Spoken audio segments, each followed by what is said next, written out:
In the winter of 1778, amid the frigid winds and harsh conditions at Valley Forge, a man with an impressive demeanor and a thick German accent arrived at the Continental Army's camp. Baron Friedrich Wilhelm von Steuben had come at General George Washington's invitation, but not as some noble observer. He was there to make a lasting difference. A former Prussian military officer, von Steuben would soon prove to be the driving force that would shape, discipline, and empower the ragged Continental Army. When von Steuben stepped into the camp, the sight was grim. Washington's soldiers were battered, suffering from exposure, starvation, and disease. These were men who'd shown incredible resilience but lacked the training and discipline to truly challenge the seasoned British forces. Von Steuben didn't need convincing that drastic changes were needed. He simply took a look around. What he found was disorganization at nearly every level, from the lack of structured drills to basic camp sanitation, which he found appalling.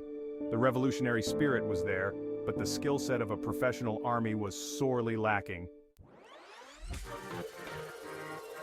The changes von Steuben initiated, later codified into the first formal United States Army regulations, would transform the entire army into a more effective, disciplined force, capable of standing against the British in battle. This wasn't just a training manual, it was a blueprint for survival and success. And while the contributions of many figures in the Revolutionary War are celebrated, von Steuben's role was unique in turning an undisciplined, loosely organized force into a coordinated and formidable fighting machine. When he arrived at Valley Forge, von Steuben quickly realized that the key to progress lay not in imposing rigid orders, but in building trust and rapport with Washington's officers and soldiers. He was anything but the detached, aristocratic officer some might have expected. He rolled up his sleeves and engaged directly with the men. His exuberant personality was both a blessing and a challenge. While he commanded respect, he also brought a lively, colorful approach to military training, often peppering his commands with vivid language, reportedly mixing English and French curses that the soldiers found both amusing and inspiring. The Continental Army's officers were quick to notice his effectiveness.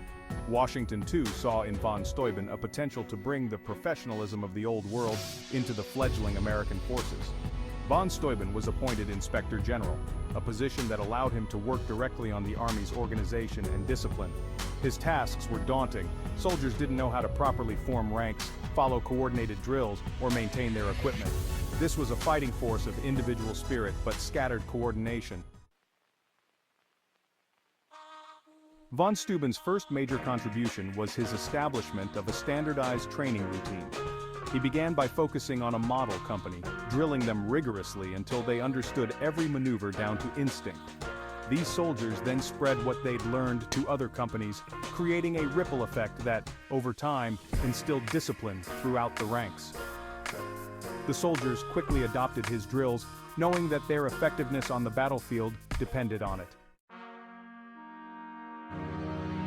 Perhaps von Steuben's greatest legacy came in the form of the regulations for the order and discipline of the troops of the United States, commonly referred to as the Blue Book.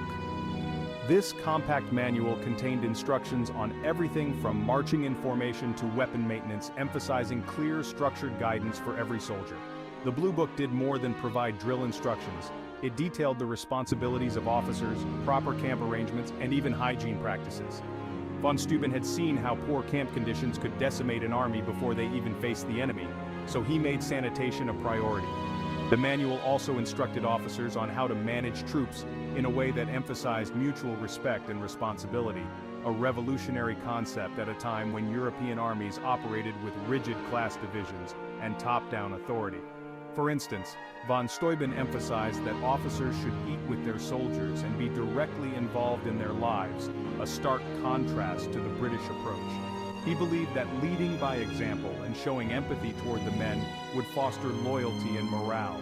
This culture shift was crucial in creating an army that felt both valued and accountable, fostering a sense of unity essential for endurance and success in the grueling campaigns to come. The Blue Book was soon distributed to every unit in the Continental Army, becoming the foundational text for military discipline and strategy. By the time the fighting had resumed in earnest, the American forces operated with a level of coordination that shocked the British. Von Steuben's training gave American troops the ability to execute complex maneuvers under fire and maintain their composure even in the heat of battle. These changes were soon evident in the field, where the Continental Army's newfound discipline began to yield victories. Von Steuben understood that morale was just as important as training, and he worked hard to keep spirits high. He infused the troops with confidence not by glossing over the hardships, but by showing them how their efforts were turning the tide. He told them plainly, with discipline and unity, they could defy even the most powerful army in the world. The soldiers began to feel pride in their training, knowing they were no longer just a ragtag group of fighters, but part of something larger, something that could stand up to any force. The results were evident at battles like Monmouth, where the Continental Army's new discipline allowed them to hold their ground against a well-trained British force. This battle showed that the Americans were no longer an easily intimidated militia, but a disciplined fighting force. Though the British remained formidable, von Steuben's training meant the Americans could meet them with a newfound confidence, backed by practical skills. After the war, von Steuben's contributions didn't simply fade into history, they became embedded in the DNA of the United States Army.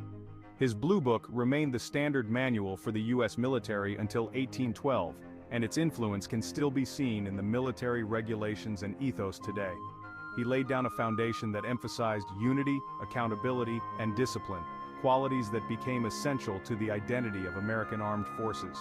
While the Revolutionary War was won through countless acts of bravery, von Steuben's systematic training provided the structure that enabled those acts to achieve their full potential. He gave Washington's army more than drills, he gave them a way to survive and succeed as a cohesive force.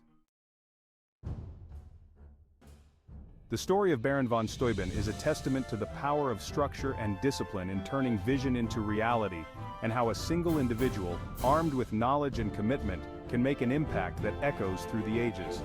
Von Steuben's methods were a turning point in the Revolutionary War and a bedrock for the future American military.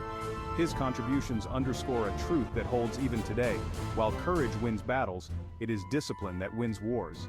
And von Steuben's discipline would remain one of the quiet, powerful forces that shaped the United States long after the echoes of musket fire had faded.